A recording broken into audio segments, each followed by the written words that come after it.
There we go. Well, hello and welcome to my stream. I am Chief Multi-Hut. Today, I'm going to work on my game, Dungeons of Treptera. Maybe show off my cat a little bit. Of course, it doesn't want to stay in. He not want to stay in.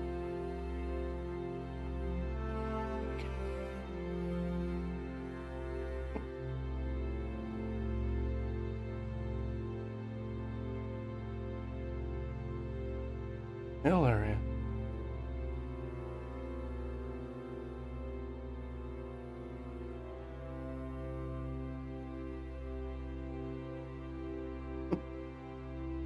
Anywho's.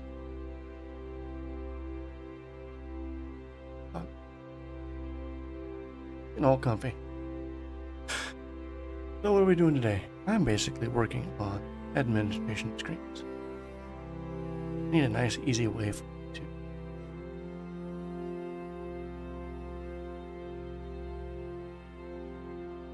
edit the game eventually.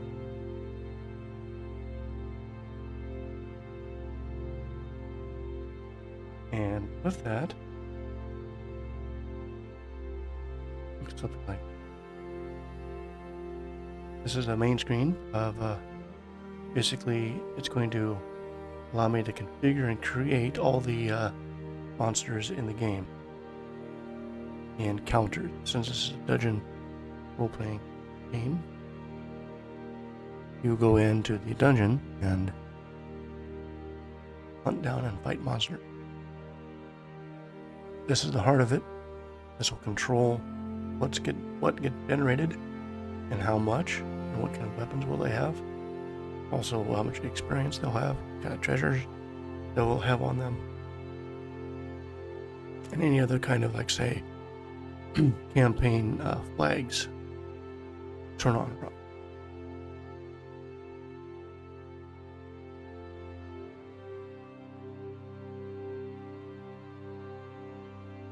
Also upgraded my PNG tutor using a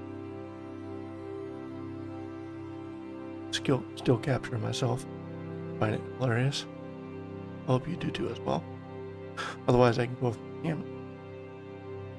Working on camera setup, all that good stuff. Yeah, it's pretty good. Okay. Now the camera. Hello. Alrighty then, so I'm in the process of working on some helper functions within my Razor pages just to help facilitate setting up data to be sent via HTMX. Process the various requests off the web page.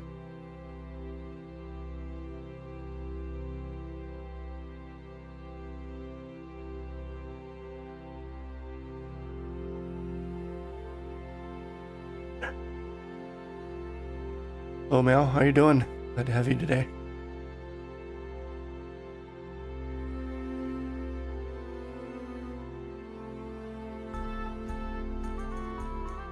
Ah, 64. Thank you so much for following. Appreciate that. Perfect. Yeah, so what we're doing is I'm creating a dungeon crawl game. And it's using a website is where the game is running. And then the browser basically just renders the game. There's no actual game running in the browser. I mean, you can make games in browsers, but this is just a pure website, and then the game code itself is inside of the website. I can show that off for her a little bit. I'm going to switch over to my admin screen. Got the old color-codedness so I could determine, hey, is this working? What's going on here? Now, this is an admin screen that normally a player wouldn't see. So I've been kind of tossed around the idea that, maybe I want to sell a game on Twitch, but right now it is a service. It's a server. So I need to figure out how to bundle that up so you could run it locally But technically, if you purchase the game, you can host your own website that runs a .NET Core type websites, and you could run this, and then you could set up, if you wanted to, you could set up your monsters, your mazes, and everything like. I did have some of this tooling. I wrote them in a desktop application, and I might as well go ahead and make it, web version for that. Just realized my camera's on. Still scuffing. There we go. Yeah, this is basically what I'm going through is you create like groups of groups, right? You got the main top group, and with that you're going to create your overall. Okay, I want to create a party. Right? What's going to be in the party? Well, picture profile. You have weapon pools and armor pools to choose from.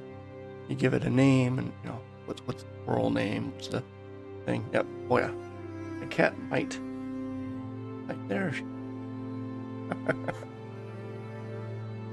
I don't care if you're streaming.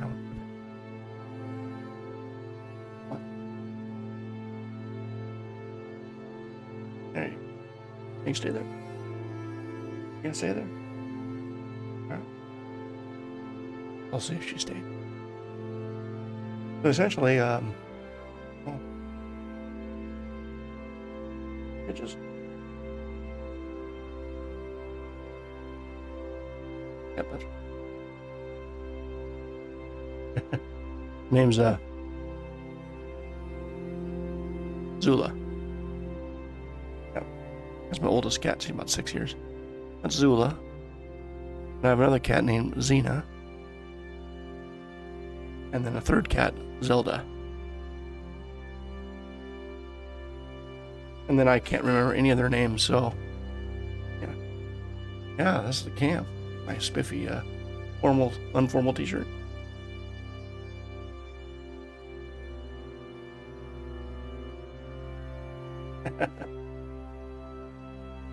Yeah, we basically are setting up between Scuff and Cat, totally obliterating any kind of train of thought. I think the cat cam might have been a bad idea, but we'll see. You see that? I'll jump up now. Won't jump up. Yeah. Epic. Hit all the buttons on me. I know she wants to, look at her. She just wants to. No, she. I haven't worked with C# with anything more than a .NET SDK. Oh, sure. I've done a lot of Visual Basic, or a lot of Basic. Then Visual Basic, and then I moved over to C# a while ago. At one time, I was actually on two screens, writing program in VB and C#. But yeah, the SDK, working with things. Right now, I'm working with is an SDK, kind of default ASP.NET. It's set in your project, and you don't really think about it too much, other than forgetting to using. Yeah, basically, I'll kind of train of thought, and we'll get moving on. Essentially, we have you have your major group, your mobile definition, or mobile party definition. That's going to basically say, all right, we're going to create a party. And that party's name is Mangy Kobolds, and a singular character within that party is going to be a kobold. Then you have, at that level, you have the, which weapon choices do you want? Defaults, basically, what's it set up to right now. Now, within that group, is that what you're going to have a party chance. So you're going to then, trying to, the affiliate, we'll see. I gotta actually produce good content though. So we have party chance. With that, you have a party of 6 players, and you have an average of your party. And essentially, you're creating a definition of an entry for what kind of monsters you want to fight. And this kind of has a filter on that. Level threshold of 0 basically means you gotta be just default level. then it's a ticket system, so it's 75 tickets, one group, and then within that, I get to create while I was experimenting. You have what's called mobile definitions. Now these are templates.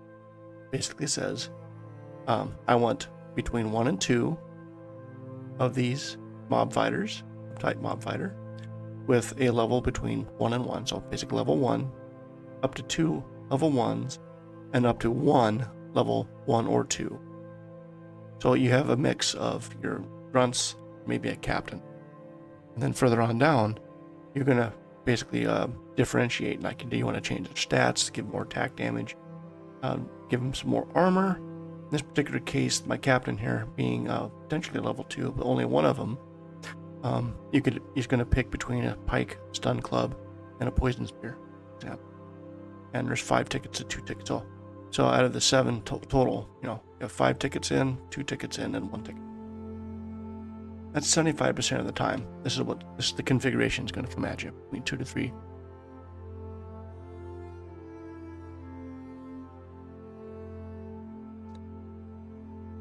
I think you must appreciate that. I hope this game is going to be nice. I always like playing wizardry. It's kind of what this is based off of. It's been quite a few decades. I want to get into making the game. So then with the 25% of the time, a little beefier encounter. We're going to have between 2 to 3 of them, randomness between 1 to 2 levels, and between 2 more captains with the same armaments. So you have a little bit of a chance of and because this is level 0, threshold 0, this is when you first start the game. You're going to get a majority of them. You're level 0, level 1, level 2, a little bit of a difficulty to fight. Then you might get whacked on a little bit because you have a little bit of a bump, a little bit of a challenge. And basically, the entire game is going to be kind of based off of this balance, which right now I have no idea how that's going to work because I got to build the game after making the game. Let's go ahead and go off the game.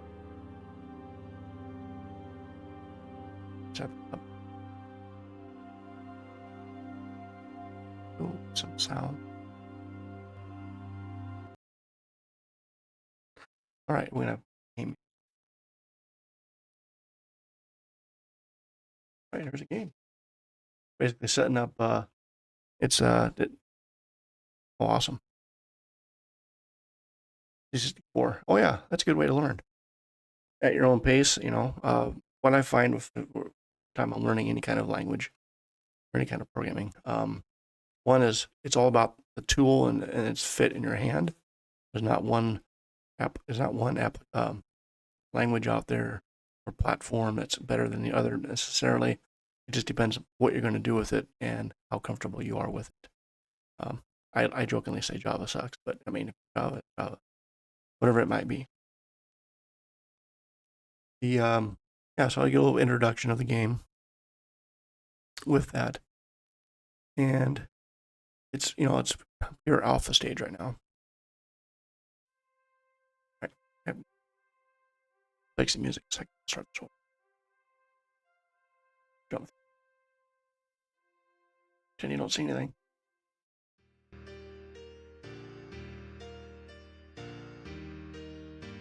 All right, there we go.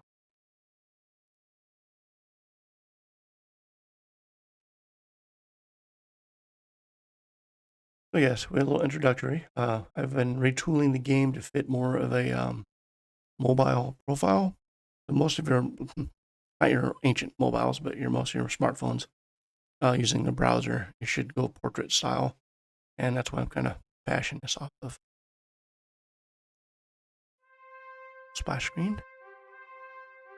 Interesting is that all this music is from Kevin MacLeod. He basically has a Creative Commons license, royalty free.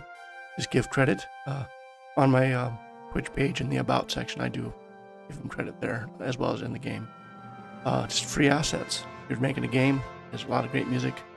I sat a good chunk of time looking through everything and getting some ideas and some themes and a selection of them, and I put them in the game. Everything you see is programmer art. So I had to stop and put on another hat. That's why I call it Chief Hat. Put on another hat and then understand how to do some drawing. Now, this is MS Paint, and we're just basically creating our the graphics for the game.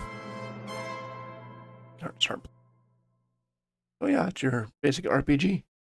You start off the pause this for a second. Frogs in the throat. Doesn't go away. No, who cares? So anyway, you got the beautiful town of Treptera. Go to your welcome center. Gives you a nice little story background of the game. A little bit of reason why you're doing what you're doing.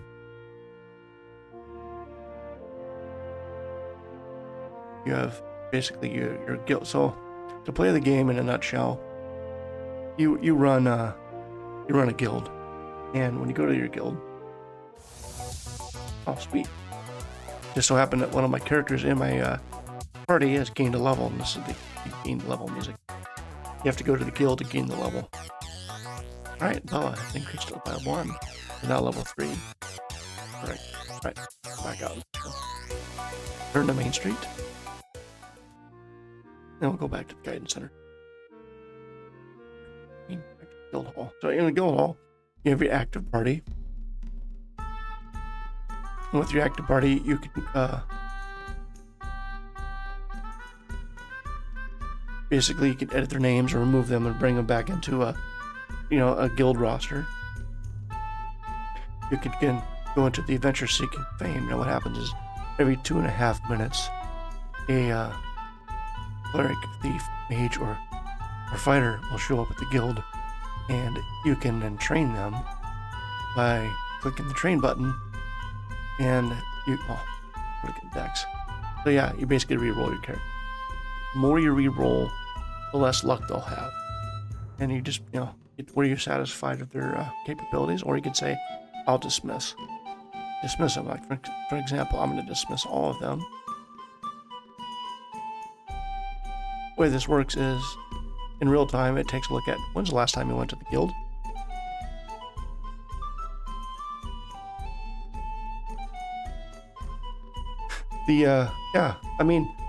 With there's so many things you can start with C Harp. I don't know if you're doing Visual Code or ES Code or Visual Studio itself. I use Visual Studio Community Edition. But with that, you could start off with console application. You could do a forms, things like that. Yeah. So if you need, okay, so probably a console app might be more apt to start with. You can get into console. Yep.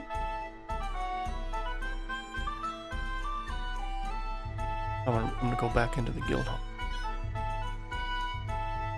So every 2.5 minutes, it basically says, okay, when's the last time you checked? And it will then say, oh, it's been less than 2.5 minutes. So what you do is you go ahead and create, it creates a character for you, and you get to choose if you want to wait. Say you waited a half hour. Well, every 2.5 minutes, a character will show up to a maximum of 5 at a time. So if you waited an hour, then it's going to show up 5. Over time, you'll get up to a maximum of 25 in waiting. You'll have to weed them out, or you'll have to adjust them to get more people in. The console games, ASCII art, oh, absolutely. Way back in the day, I used to run a bulletin board service. I had to create my own serial drivers using assembly and C, and I ran a bulletin board. And I made my door games.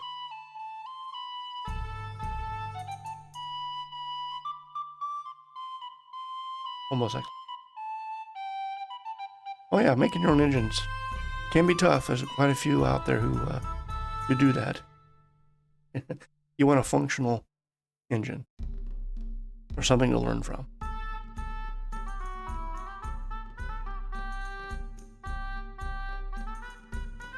Yeah, you basically create your characters.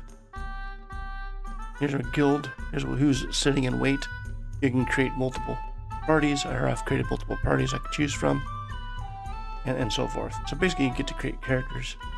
You line them up, get them all ready to go. You go to the boar snout. And then here you get to sleep and drink, eat food, and get quests. Everyone is already max mana and health, so go to parts. Basically, this is where you purchase your armor and weapons and such.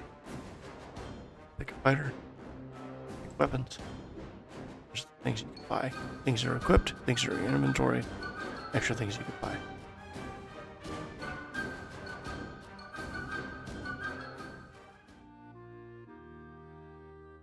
This is where you do spells, spell tomes.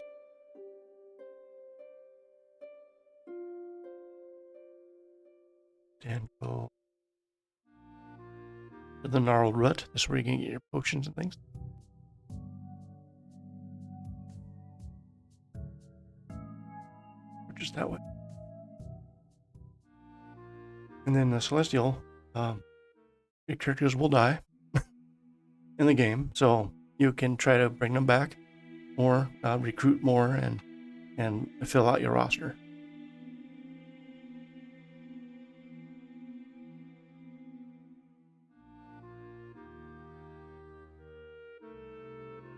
All right, the main part of the game is really going into the dungeon. So this is part of the game, the main function. You can inspect, and you could reorder your. Oh, fix that. Oops, no problem. Yeah, you could cast a spell, repair things, get items, things like that. Change out the armor or weaponry you need to.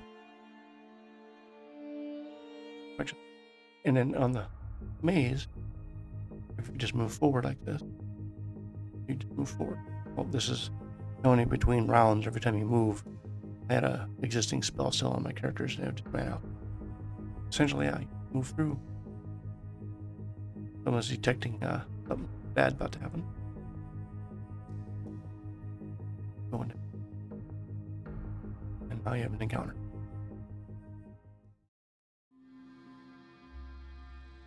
Alright, start off with assigning everyone in the group. Everyone's assigned a fight. And let's say I want to do a spell. Pick up one of the mages, and then pick a fireball spell, for example. Then we're going to do a battle. And now it's going to go through the battle and tell you, give you an overview of what happened. White Slime received mortal wounds. Yeah, a little descriptive of what's happening. And we have one left. So we'll just have everyone fight. What about?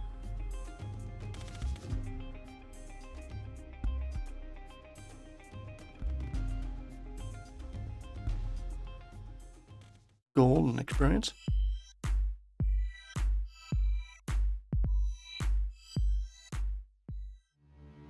There we are.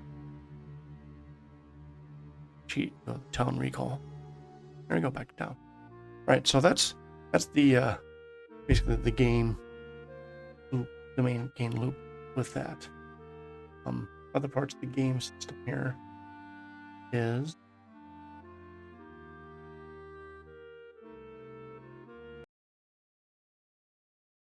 this is the map maker. So this is where you get to create the maps of the game. You'd have up to 10 levels, 30 by 30 rooms. Set up the walls, set up the doors, you set up your encounter tables, and you select tell the game what groups of monsters will spawn where in your. So basically, at some point, I get to go down and create all the levels. Then I combine that with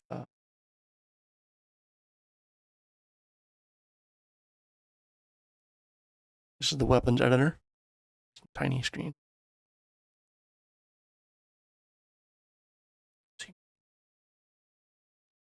Oh, I've changed. Wow, that's tiny. I've changed some fonts since I made the screen, and now it looks to be need a bigger.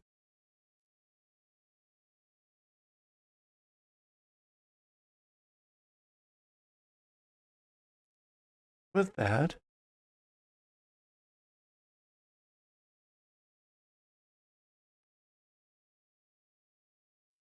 I'm going to catch up with chat a little bit. Yeah, there's nothing wrong with being functional like the old DOS game. There's some good text-based games. I dare to say it's still fun to play. Yeah, you basically can go in here and you could go to the battle axe. You have all the can't see. Yeah, all the information about the weapon, has any kind of special spell effects, things like that. Basically, my game engine is based off of the data-driven and has a environmental rule system. So then it'd be a matter of just putting the stuff in there.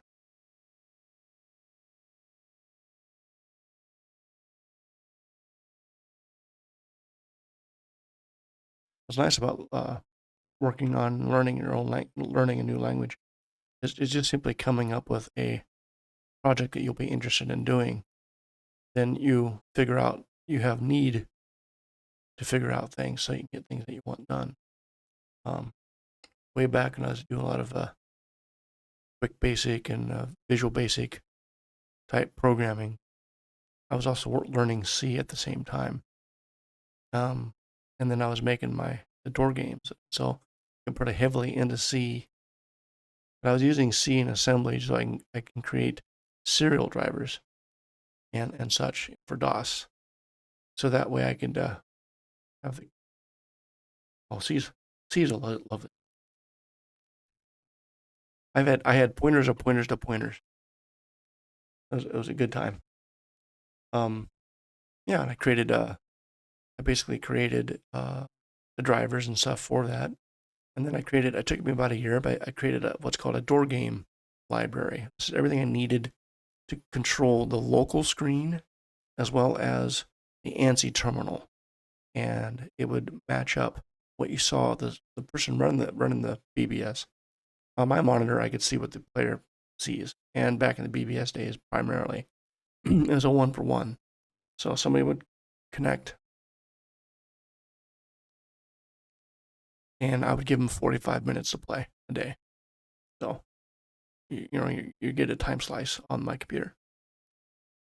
And then, so basically, yeah, I've been writing some stuff in C, but it got to the point where I ran out of memory in BASIC, and I was like, I've had it. I've had working around this, and I just flipped the switch, go pure C. From that point on, I just didn't look back until the internet showed up and Windows and all that good stuff. Stop making C, doing stuff in C. Yeah, so basically, I fixed it. I was able to take a look at them. So basically, these screens are used for configuration. When I'm rewriting, is this scenario screen right now. Didn't like how this worked. It was clunky to interface to add on to more things into it. So now it's replacement. Spell it right. And we get the mob generator.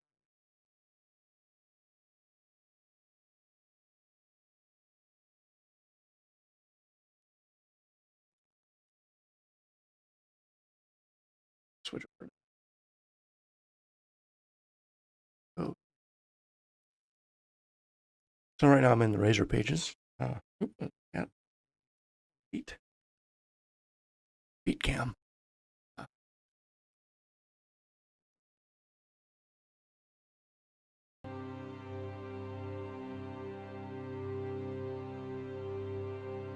Cat moved on. Just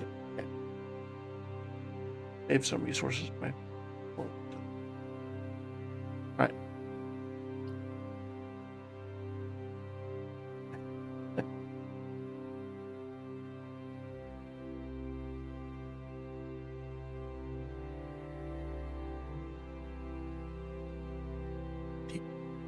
T. Slip T. Anyway, what am I doing? What is your request? So, Let me kind of clean up this little bit. I need an attack.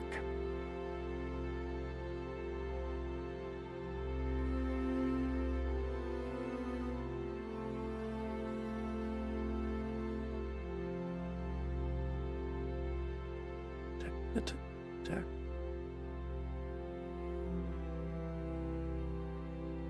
Do this stuff too late at night. Let me shut down. Damn it.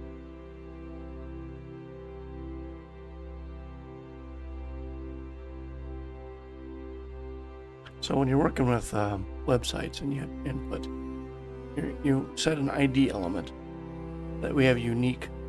You have unique. The DOM document object model. You're able to find that information, type in on the screen, and pull it in and send it something. So I've made some helpers that allow me to create for me dynamically all of the IDs.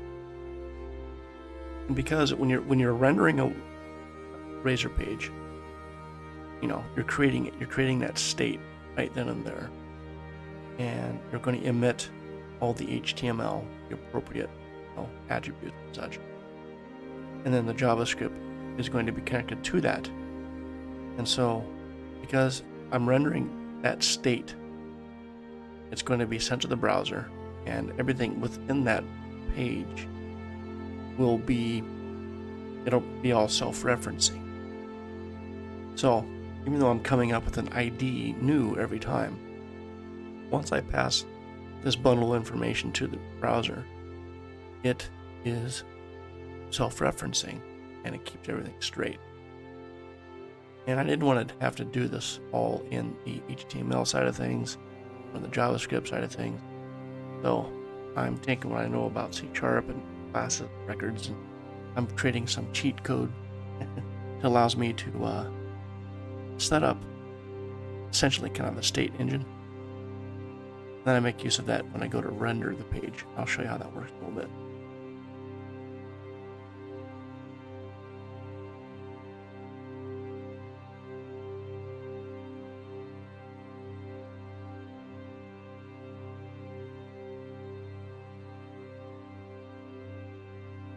Scavenging.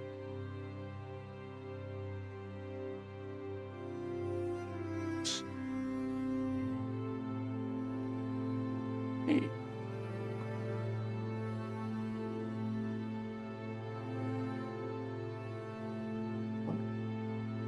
Sometimes I wonder about this IDE.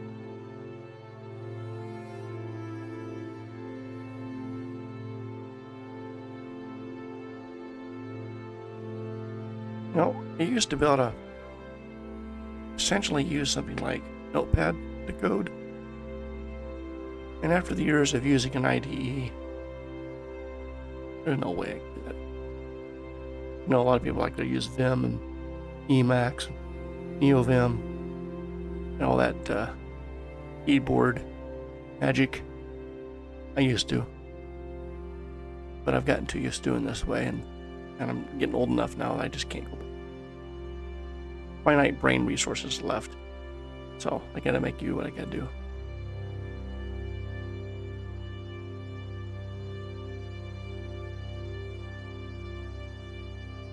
Okay.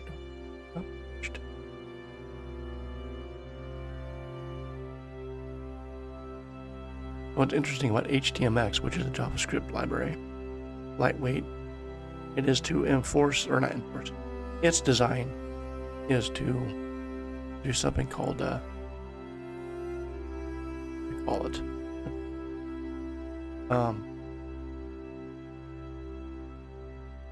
it centers around location of behavior, and React it works a different way. I'll remember it halfway through, maybe, the location of behavior. So it tries to keep everything within an HTMX. HTMX tries to basically make HTML work, HTML and the protocol, make that work like it should have worked, essentially, and keep this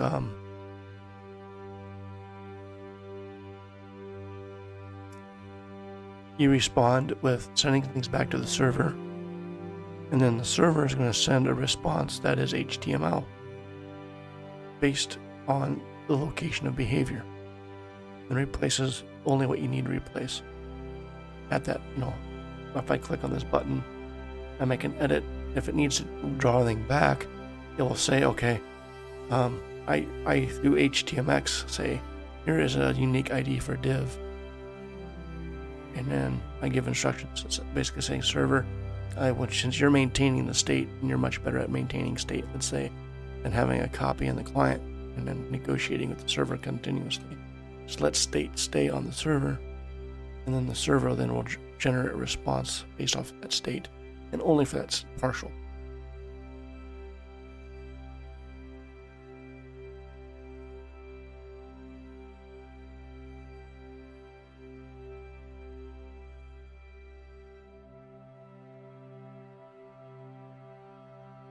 What we're doing here is we're creating data. Basically, I'm instructing HTMX by using JavaScript. It's basically saying when you go to do a post back or communicate back to the server, when you do that, go ahead and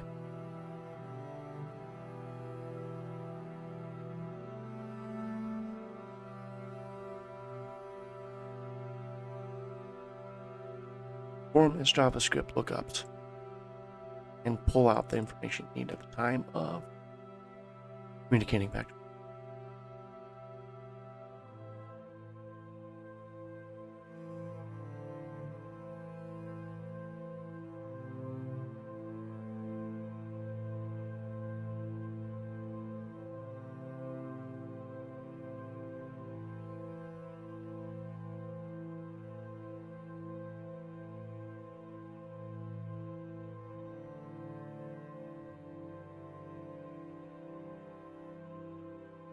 This is going to create appropriate, basically a JavaScript JSON object that's going to be consumed by HTMX.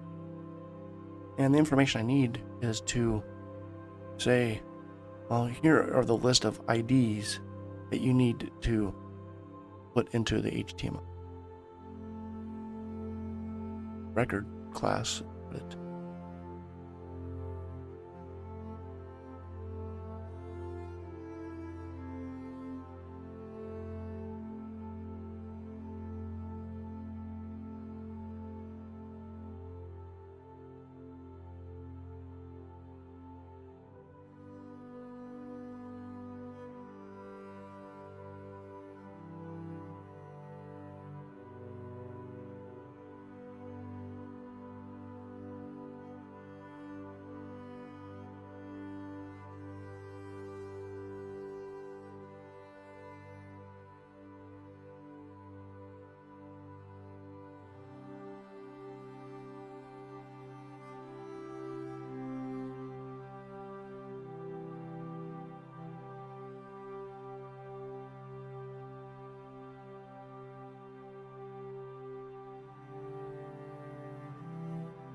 All right.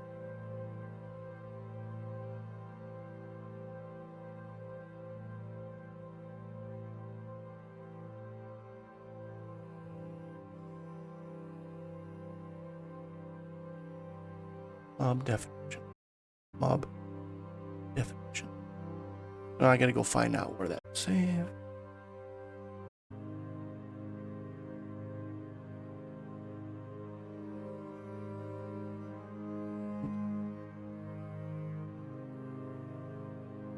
Didn't I use my same?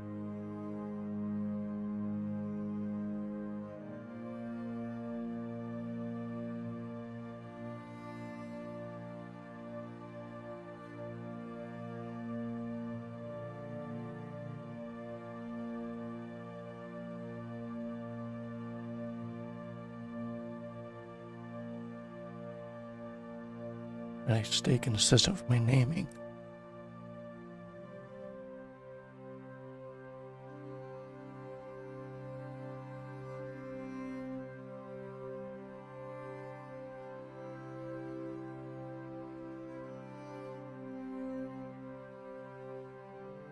All right.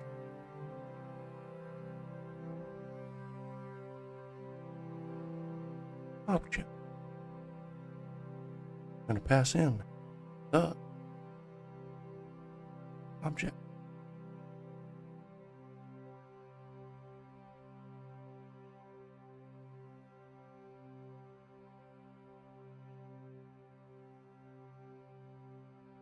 Both indexes.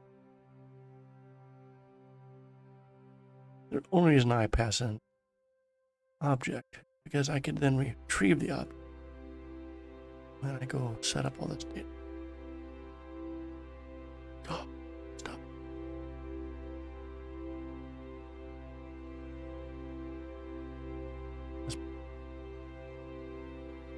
So I'm whispering in the mic and I probably not picking up. See my lips flap, but no sound. Sorry about that. More skull. Put it down.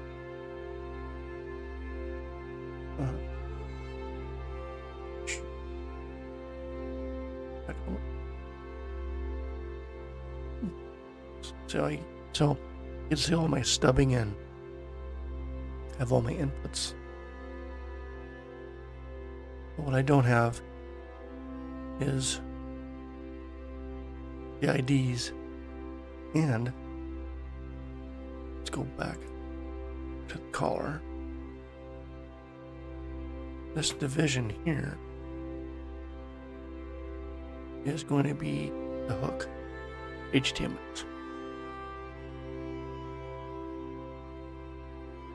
So with that, check.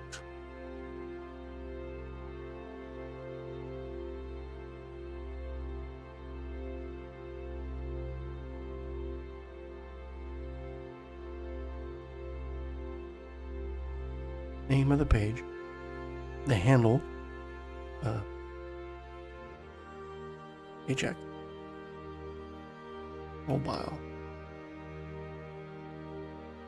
I think I already have. Oh, I should say, might notice me making much facial expression. That's kind of weird. That's because I have Tourette's, and it will display those once in a while. The more involved programming I get, the more my mind is programming and less of the control. So it will kind of it will sneak through. And feel free to ask questions because I can talk about it if so interested.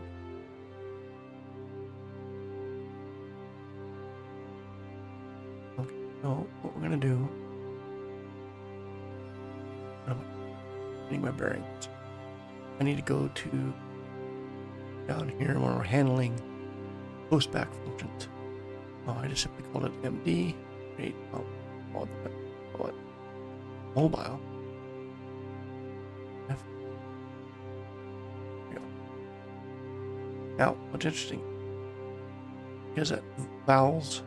Okay, there's going to be an HTMX vowels element or attribute. It's just being posted back to this controller, this page.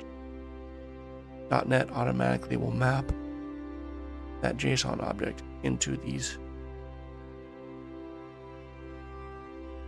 variables on property parameters of the function.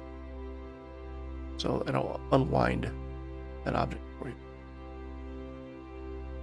And since I came up with the names of what I wanted ahead of time, this already sets the object data.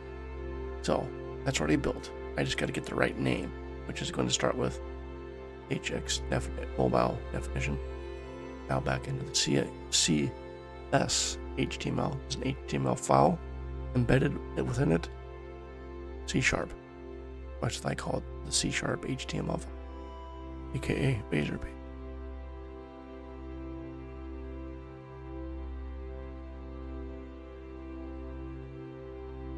Suppose HX swap is done because the input graphics will already show the values as you change them, so I don't need to repaint them. Already done. Right, and HX bars, vowels. I'm sorry. Equal. Oh. Hopeful. Can I call a?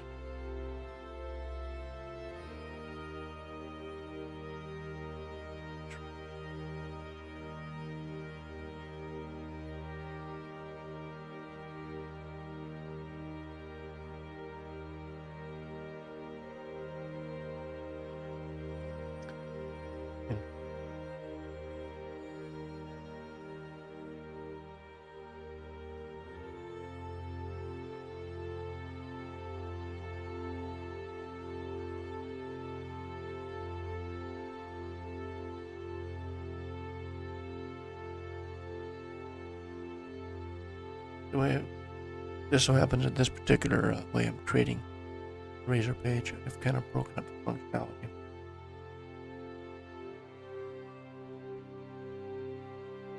Essentially,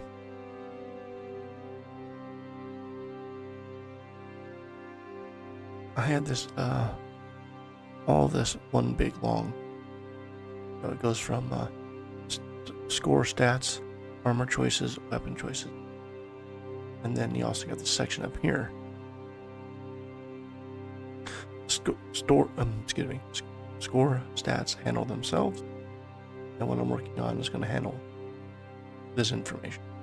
Doing it in blocks. It was all but one giant one, and I wanted to separate them out into blocks. Why? Because these are also little different modules, and I might want to visually change it up, so let's not bind up the HTMX responses to data inputs. Let's not make them less coupled. But in doing so, it changes the pattern of what I've done with the rest of the application. Well, rest of the page.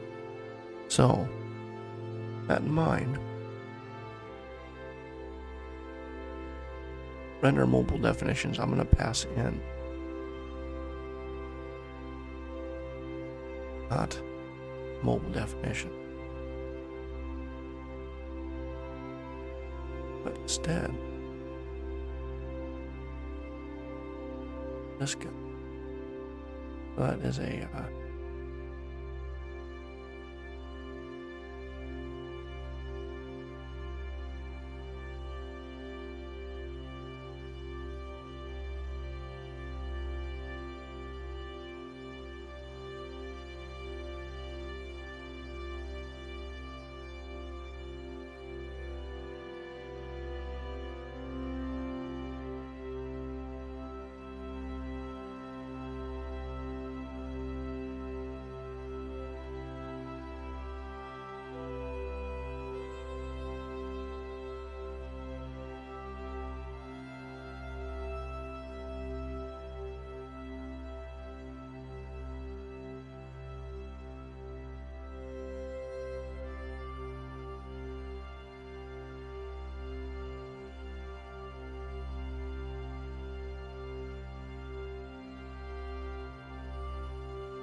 I'm going this room.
what does this mean?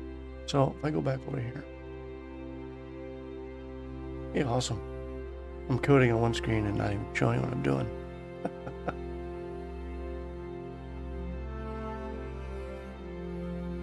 I made some code over here. I'm gonna go back to the screen.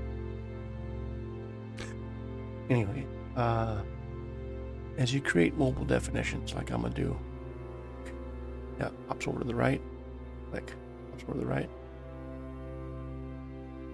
Each one of these is its own little form. So, if I click on anything here, this section will handle it. This section will handle it, and so forth. That. And what I was trying to do is trying to make it handle it from the as a whole. And I was just, I'd run into it going, what are you talking about? Which mobile definition do you want me to, No. That's what I was fixing. And now we're going to have, so this is the render the mobile definition.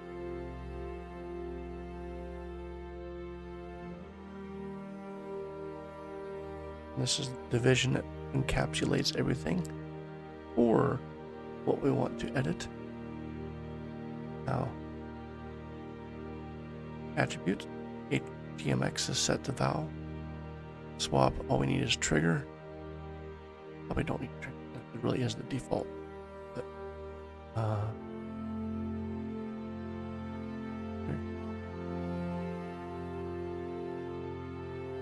means every time you change any piece of data, all and make it. Yes, it is not as granular as creating one of these things every single input. I'm just going to go ahead and, for now, treat them as a set.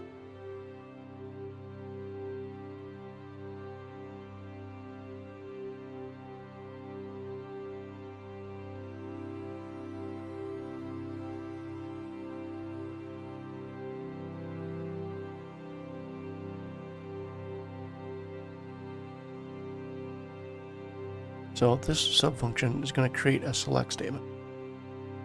And I pass in the ID of that select statement, which when I make this call to mobgen HTMX mob definition, it creates my state object. And then I use the IDs off that state object. Interesting thing about this is that since the entire code shares this, next ID is a running accumulator. But every time I call next ID, it fetches a unique number. Always starting from, let's say, 0. So 1, 2, 5. But every time we call it, I get a new number, which is exactly what I want. Every one of these need to be unique. Doesn't be I'm not worried about repeatability because the entire state changes when you get a new request for a page anyway. So you wipe the slate clean, as it were.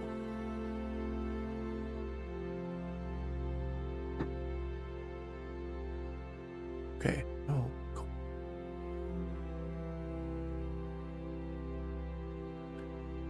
Gonna be Plaint. Interpolation. Brain name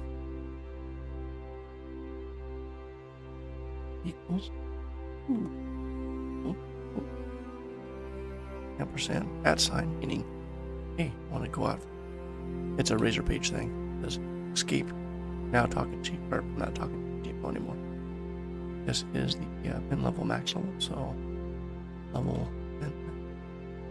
Yep. Grab this.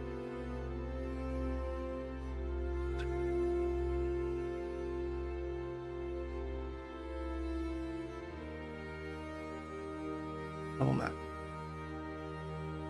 Min. Oh. Technically, I pass in MD.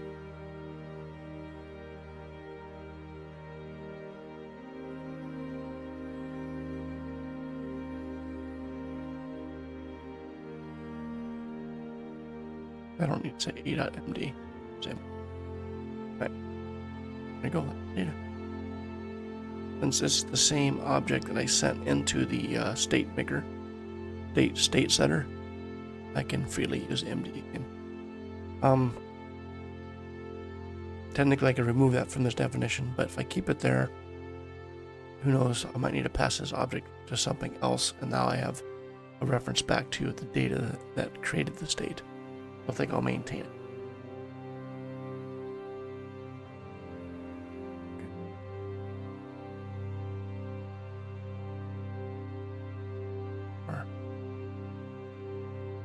Special case, it's going to be spawn. It's not as evident as to why I'm doing this. Most of the definition objects that represented that's consumed by the engine have an interface that represents a die roll, and it needs like min max. And so one set of properties is using that system. RNG min, RNG max. Because really, when it got down to it, spawn, how much to spawn was the most important thing. Of course, that changed in the course of about a year and a half. But there's no point in changing up the base functionality. Still work. Just not as expensive. Okay, these aren't capitalized.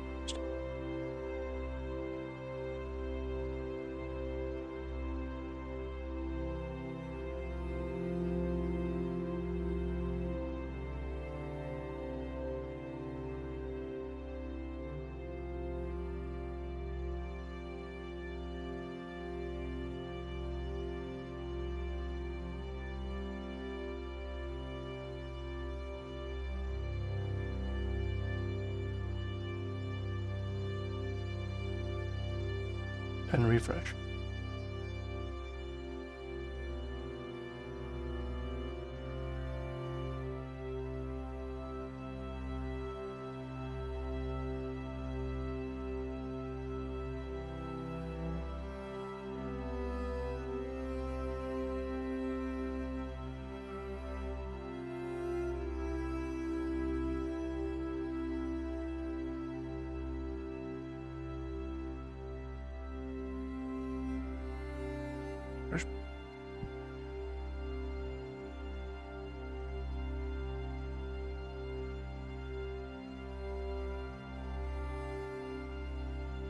Get reached. Oh, it's like, aha.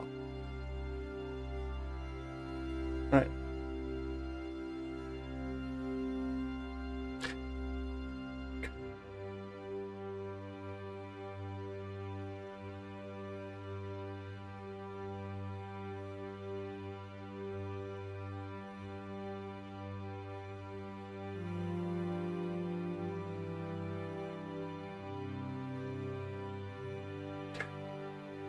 No.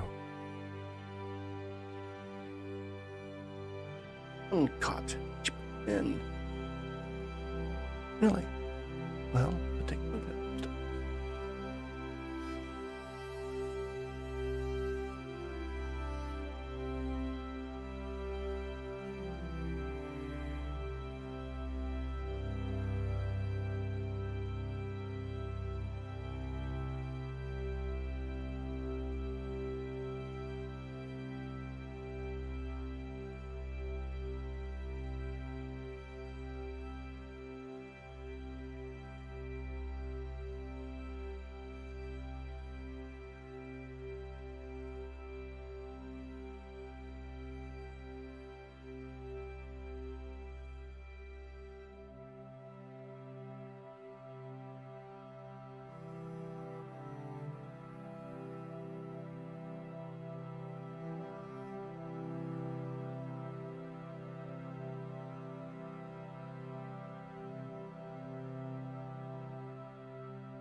Unexpected.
Oh, yeah.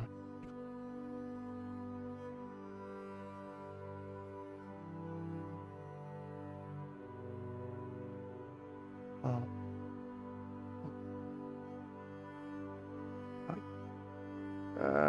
Yeah.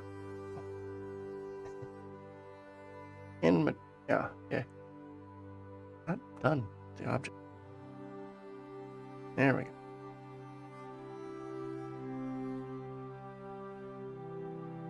All right. In.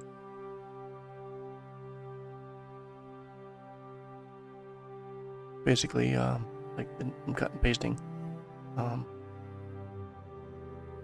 This ends the formatting of the JSON object. I had an extra one up here.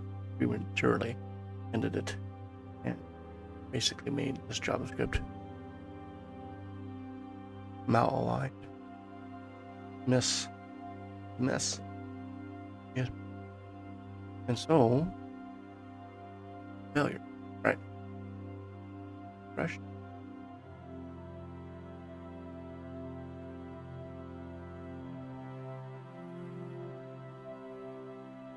Right. Change tag value. Don't see any errors. I think it's going to be working.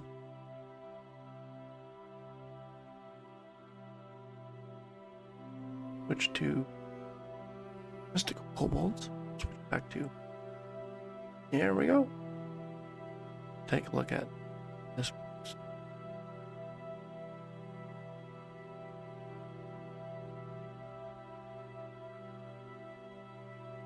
Back. Yep, there we go. We have state change. Save.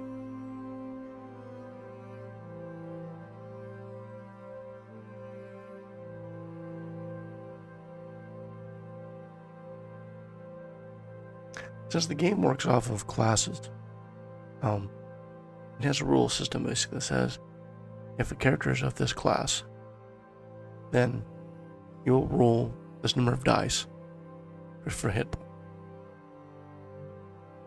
So for a mob fighter, I think I got the set the base to 8. So depending on its level, you get maxed at the first level, and then the second level it'll roll 1 through however many hit die.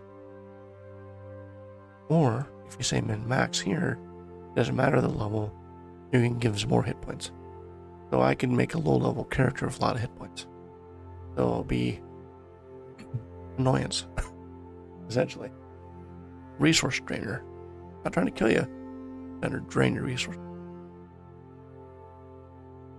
But then you have to have a hook, you need to make it worthwhile. Alright, we got mobile definition here. Here. We have that's here. What I don't have is adding weapon.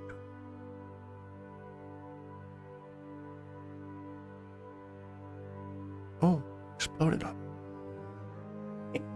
I didn't expect it to work.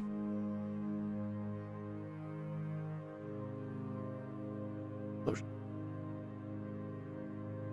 Index without a range. Well, let's go see why.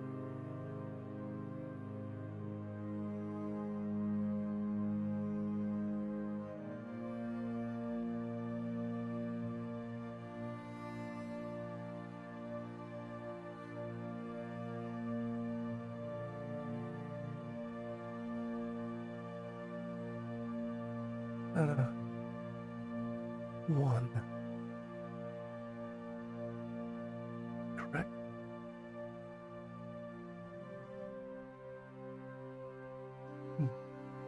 Oh, I got the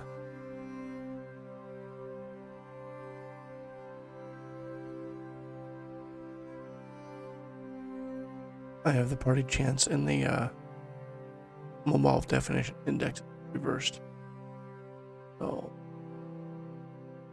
just look up, check.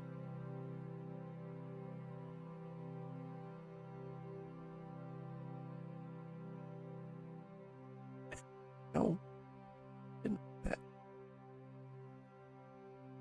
I just want to.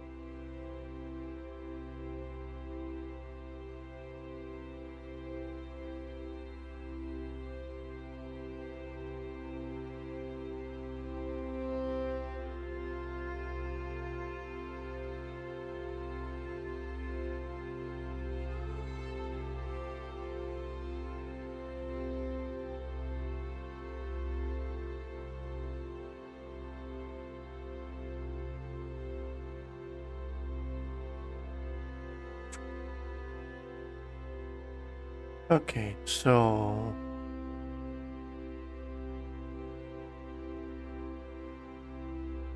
render web.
Ocean.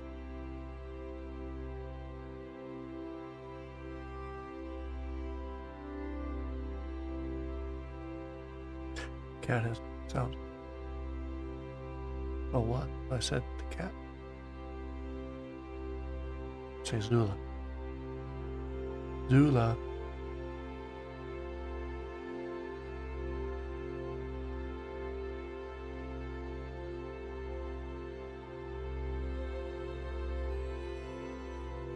Right.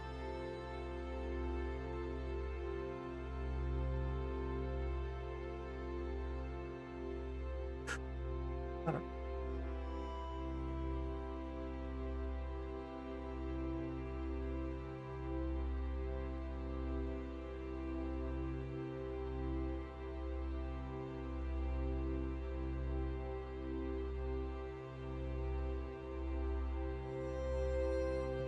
Excuse me.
Why is it? Why is it? How's it there? Oh, it's. Apparently, I haven't refreshed the game. You know, with all this hot loads and stuff, it kind of gets confused. It's not sometimes.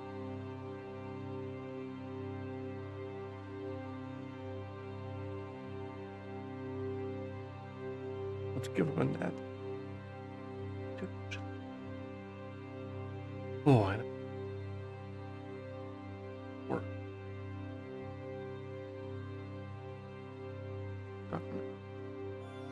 Nice. Pike. Pike. Alrighty.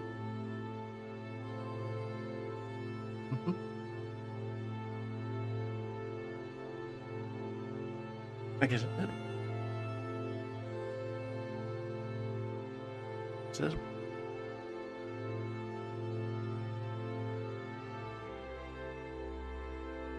It sure does. Oh, wait. Okay, I guess it worked. Huh. Fancy that. Fancy that.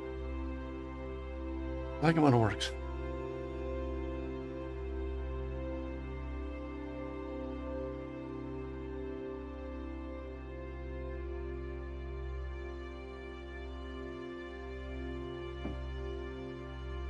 Camera's not good, just.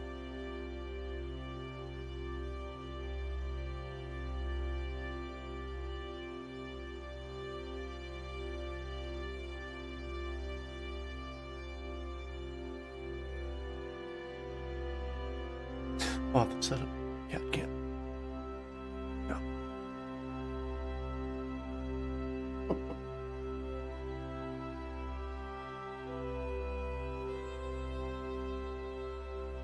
Another different.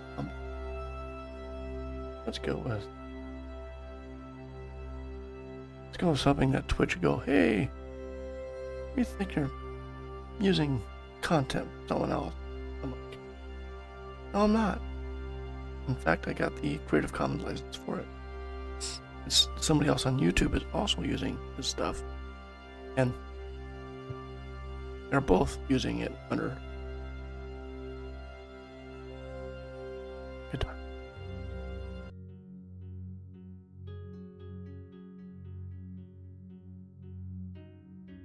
Well, Fluidscape.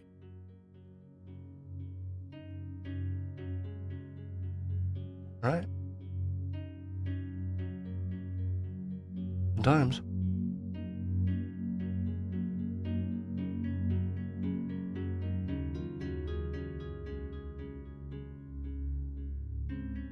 Did I? Oh, stop. I need a way to. Yeah. Sync everything. I got a sneaky suspicion that I was debugging this without showing any visuals. Again, I apologize.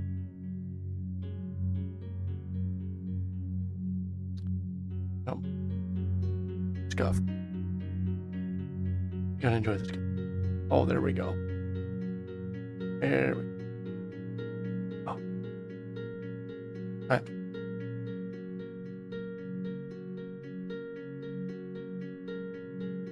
Armor. Yes, armor. Adding choices and removing choices. I can add a party choice. Add a party choice. Can't see again. Right.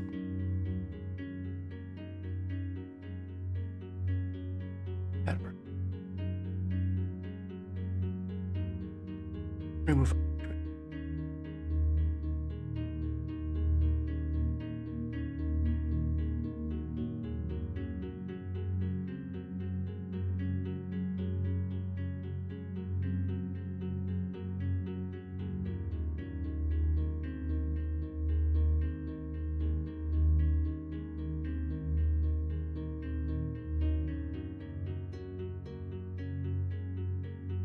Let's go.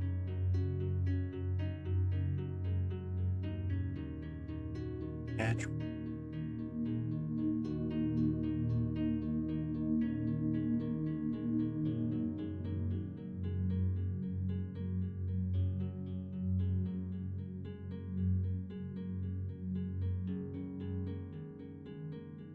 This would be a what?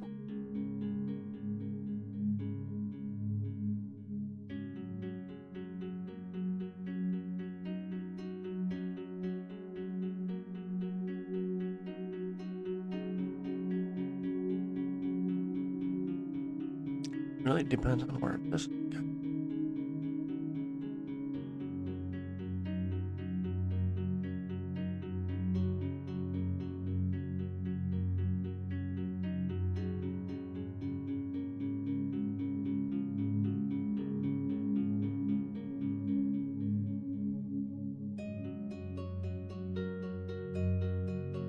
Right, let's see where this guy comes from. Ambiguous.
Lost my train.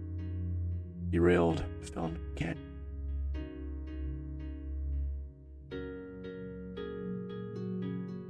Dark Side of the Moon. Pink Floyd. And you have the train. And the sound effect of it going over the cliff. Just before the alarm bells off of those clocks. My brain.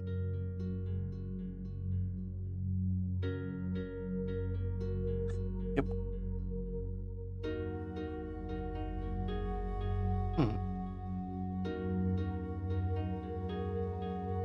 Why?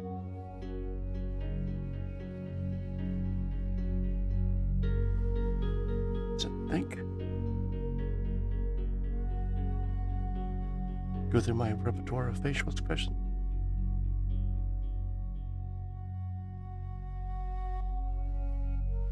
Very limited repertoire.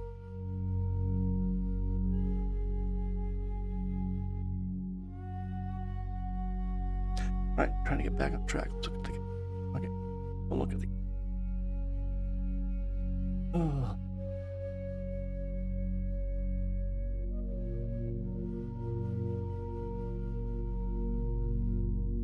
Visual.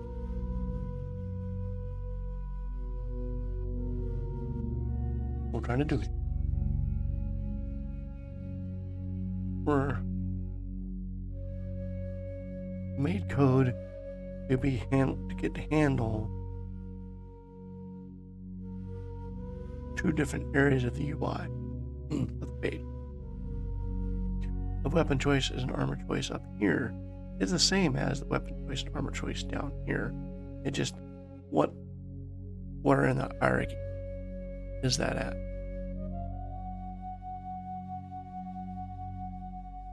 That presents some visual challenge when it comes to location of behavior.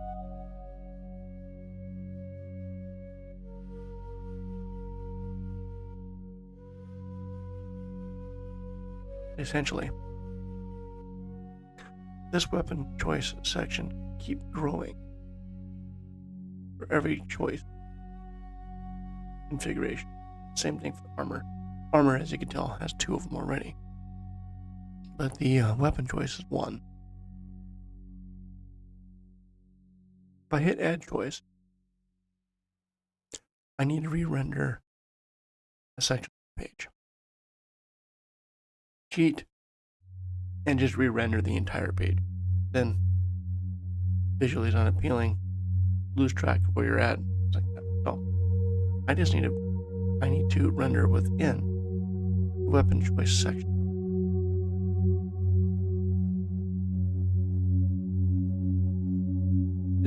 This grew out to 3.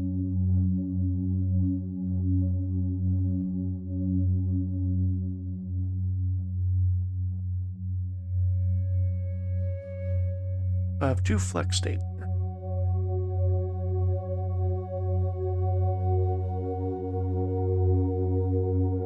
And I do a 4 each.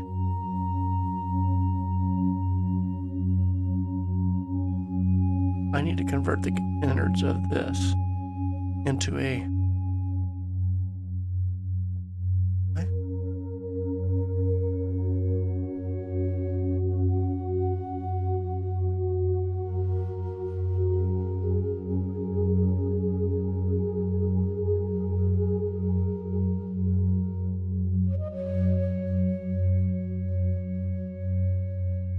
this needs to be callable. This needs an ID. I need an ad. I need a address for this. So this is going to be PC.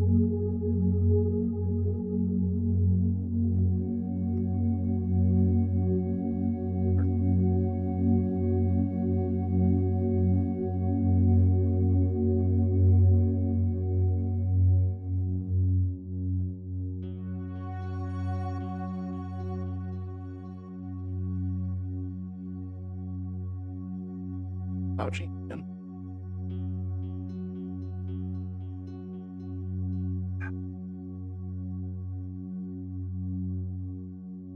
Stretch.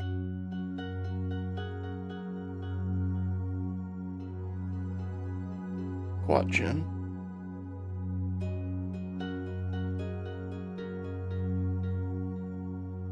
Right. Whose idea was it to start using the camera?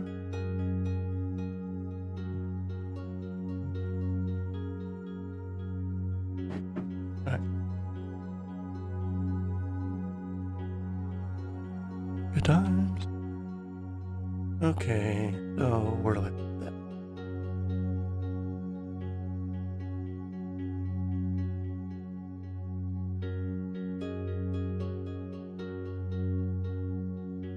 Let's go back to code. Right. Okay. Alright, void.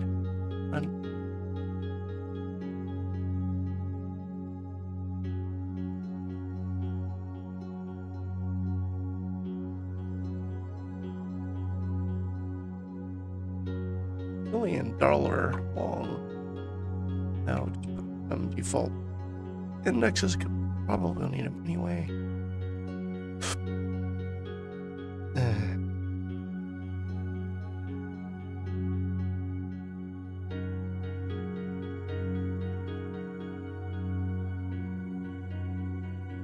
Only old file definition.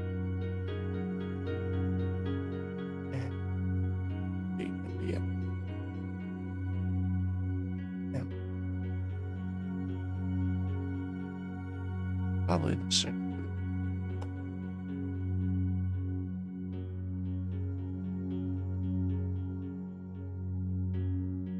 Right, get to go down to this.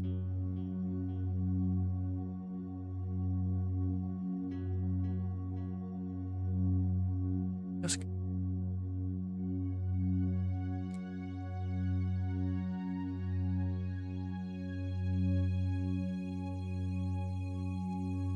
What we're going to do.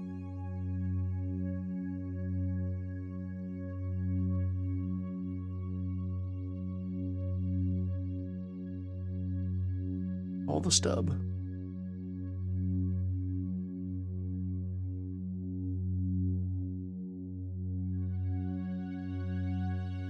Can we MPDIDX? Mobile party definition. And which technically we don't use. I pass around for the event that I'm meaning.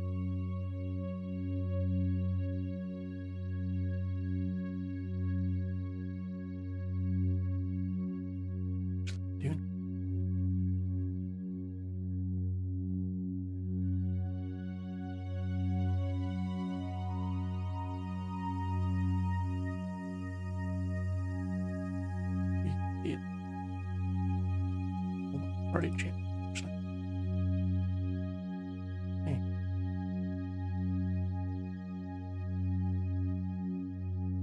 Go up here. Oh. Come on. Party. Okay. Right. What's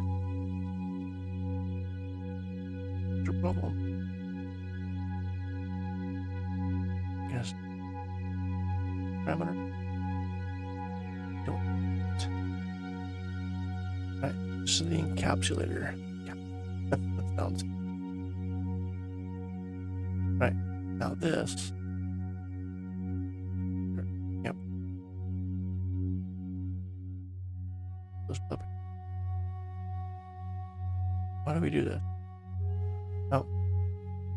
Because this all renders inside this division. And this division is the encapsulating division of all of the weapon choices for that mobile. I add a mobile unit and just redraw that division. That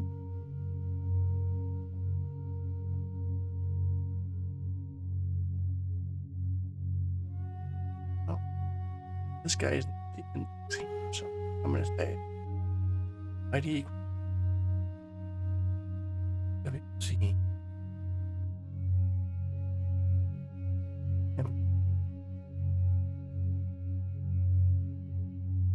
M E.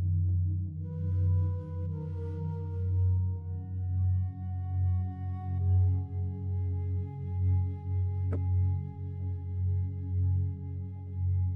That's what we need. Now we need this later. Grab this one. Put that to like the word. Now here.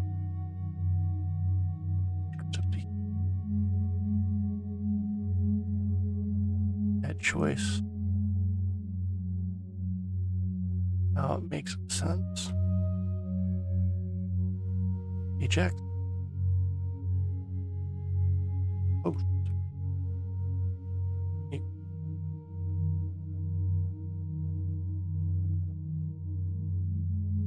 Eject. Add W.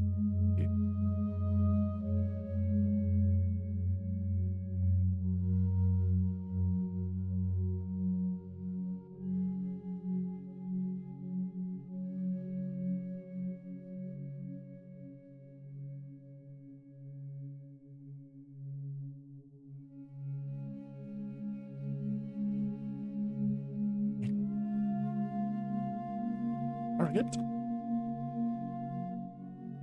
Oh, HTML. Hey, what am I overwriting?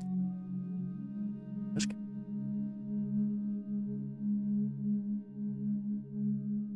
And what am I going to do? You're going to swap outer HTML.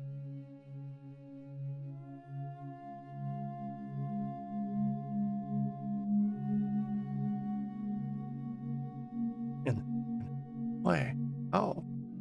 Well, of course, click it.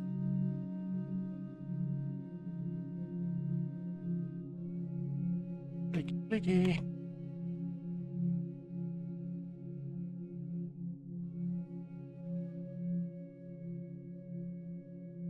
Oh, that's it.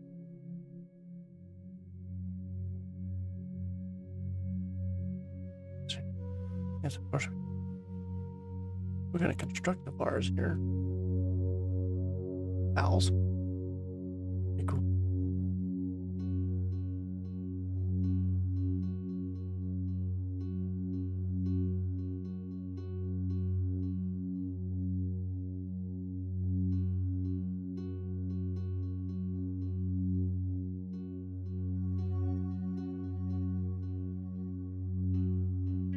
MBX.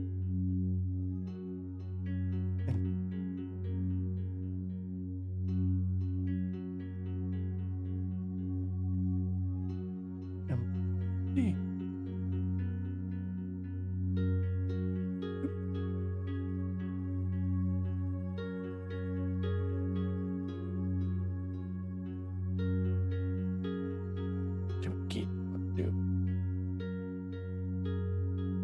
Okay, so now what do you need to create this?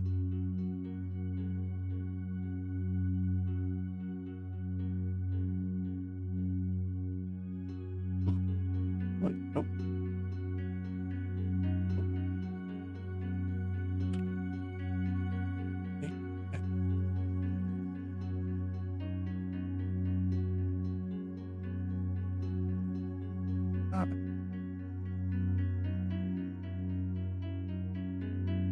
How does it do this?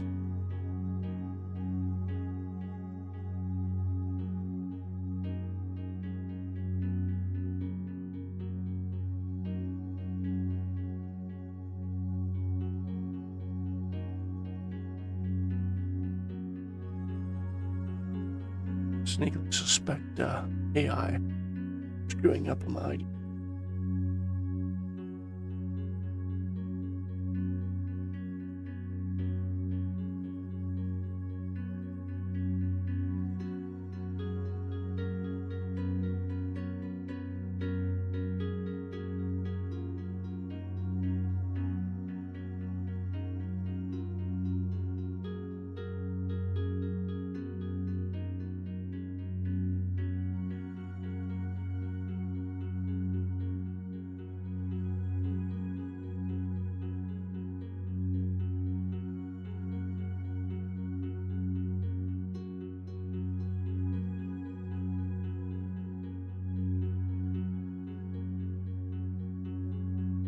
Make this index complete. We'll do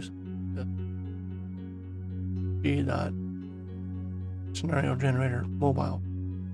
This is where you pass in the ID.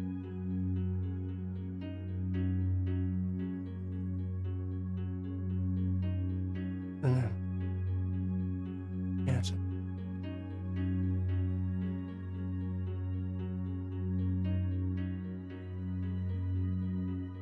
But MPD is always set to the active mobile definition by the nature of selecting the appropriate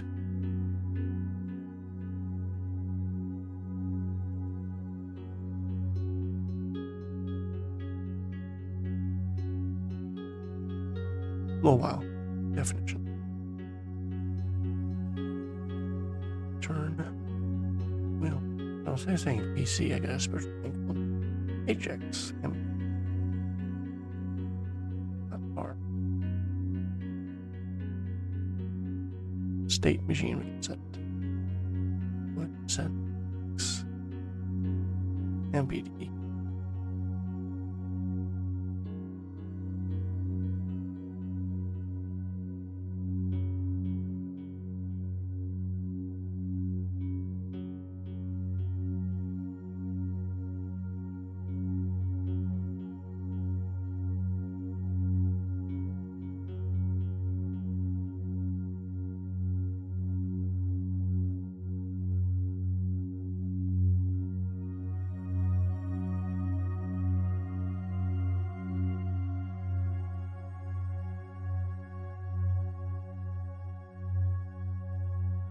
Right.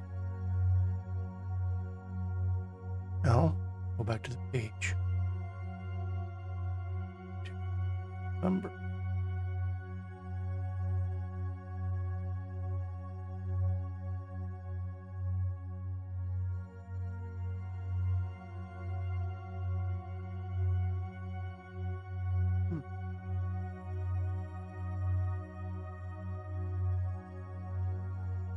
This long, hideous thing.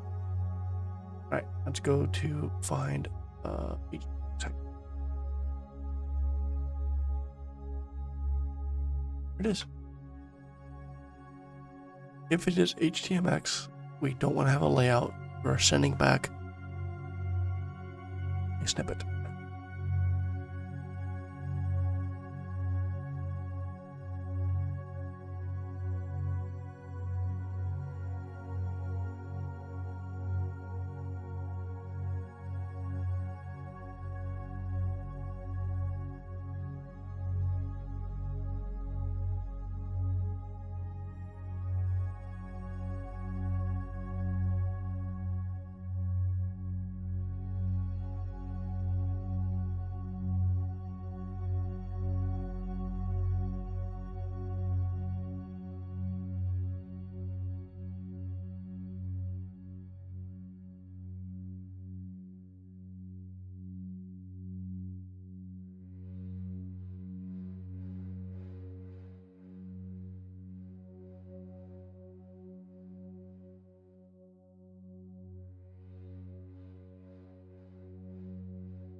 Well, actually, yeah.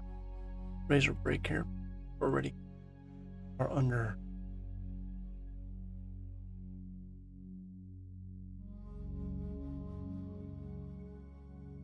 Time to figure out, hey.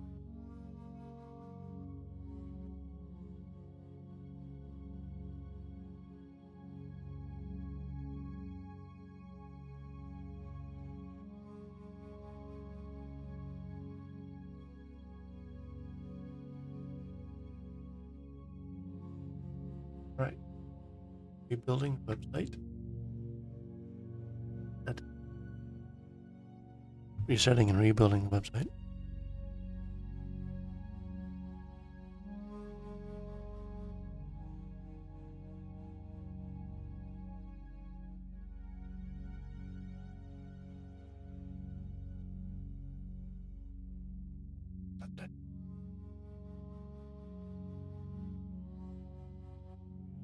Is not done.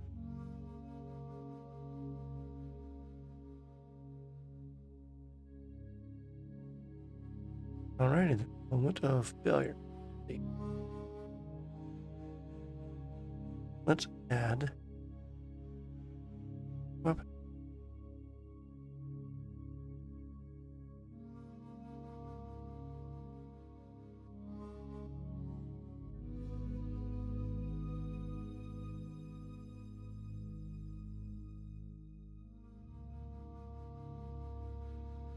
Really? Really?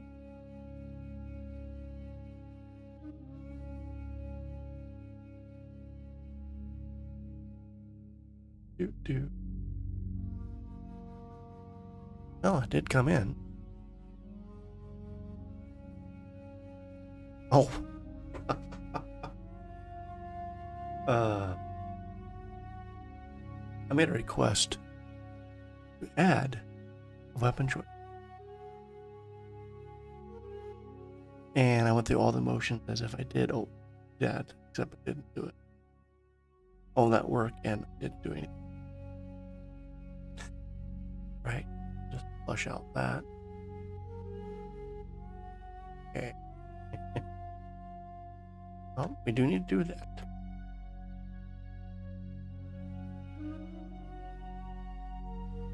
Okay.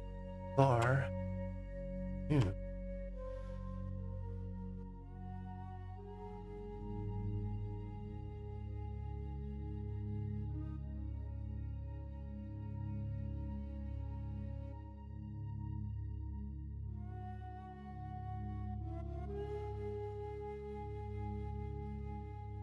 On that all page.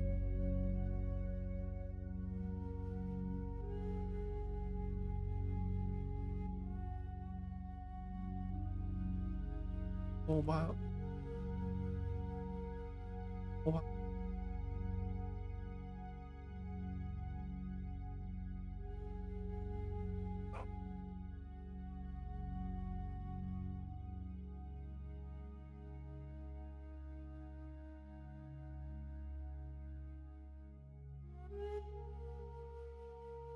Oh, what definition?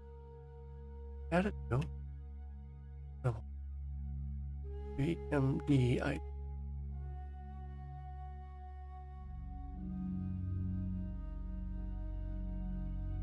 MDIDI. Weapon choice.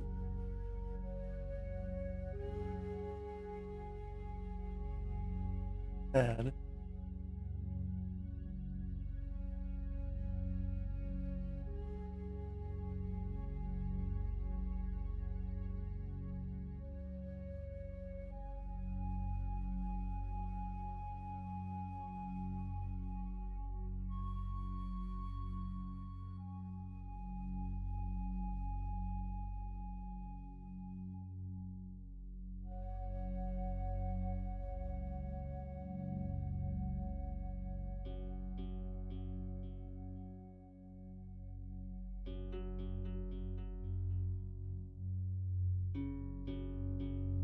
So now it means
Don't have remove it.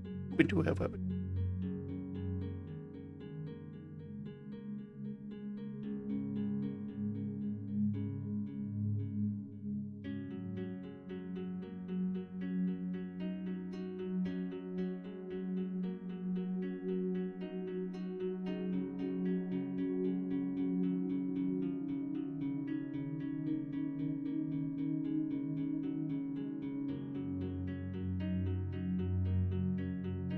Now we can add a weapon.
I gotta get better at switching scenes.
Taking a little bit of a break. I'll be right back.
back.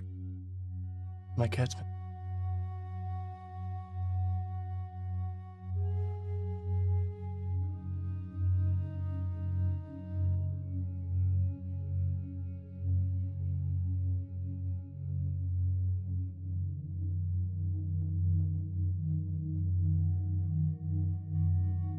There we go.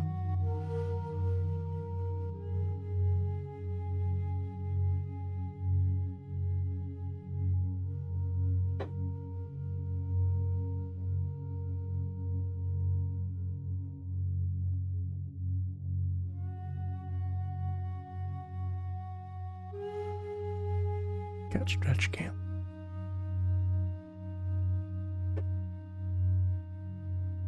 Gonzilla.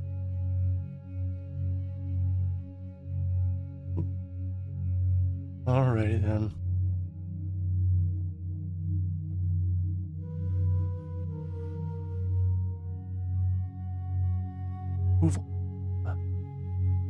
Removal of a weapon.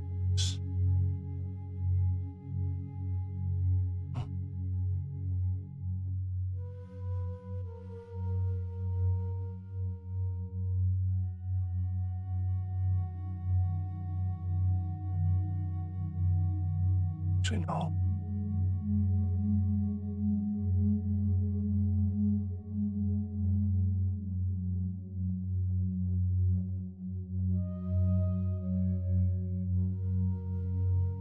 Yeah.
Do.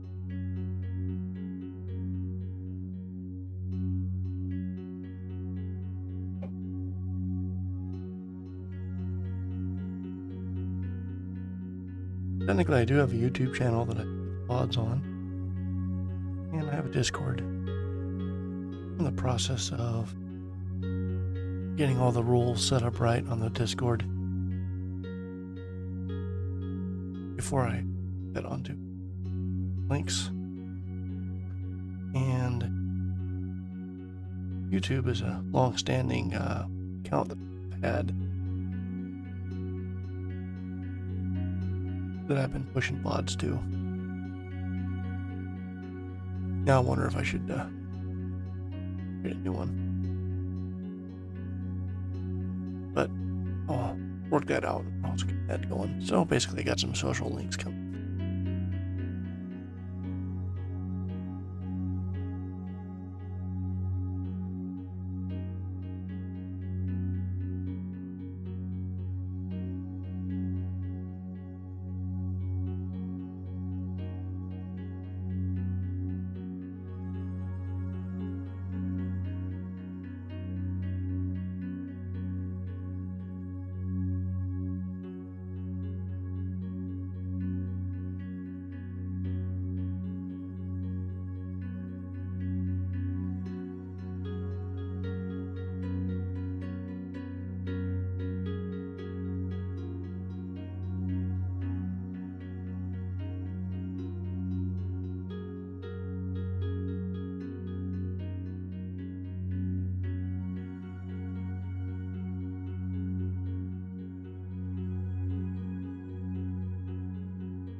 flying insect trapping.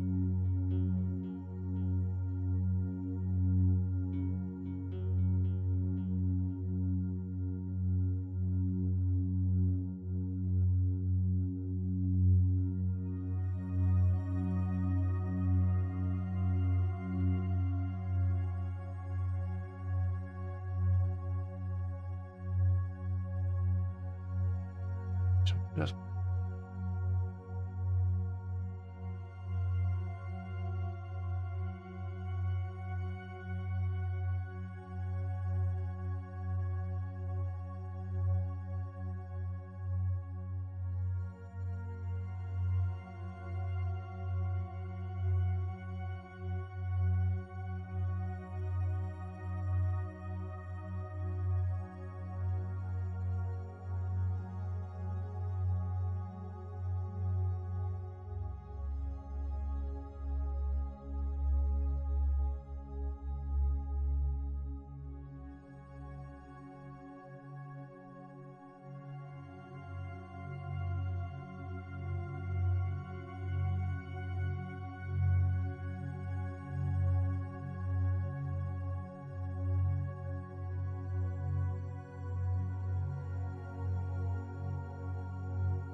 ready.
One of the 4 sheets for the air. It utterly sucks.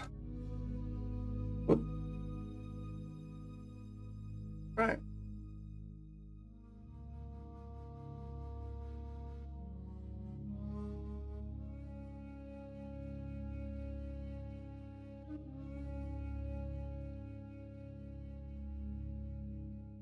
Well.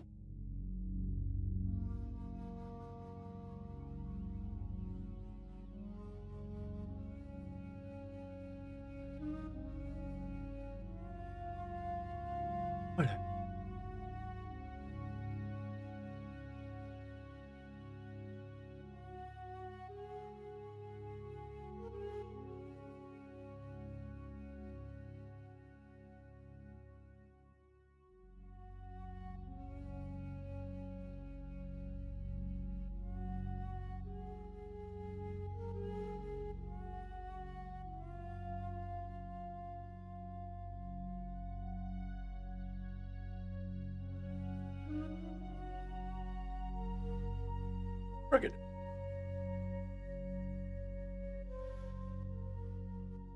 Really?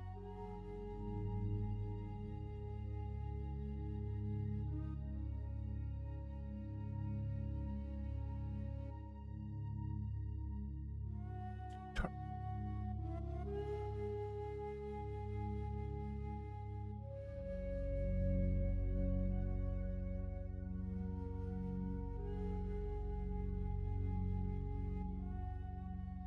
Co-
Well, everyone, I certainly appreciate your time being here with me as I'm hacking away on my code, working on a few things. Basically, what we've done today was was able to get a couple items to add more editing of mobile definitions and adding of weapon choices. I'm in the process of trying to get armor choices to work. A little bit of nuances there because it is split across two different sections. And with that, brain is crossing wires. Getting time to go to get some rest, and I should be able to handle the rest of this hookup later on.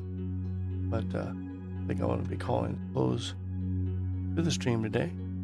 Certainly appreciate you being here for everyone who's shown up and you're watching the pod, made it to the end. Well, hey, congratulate you. Thank you so much. And for those who are still here, I certainly appreciate you being here.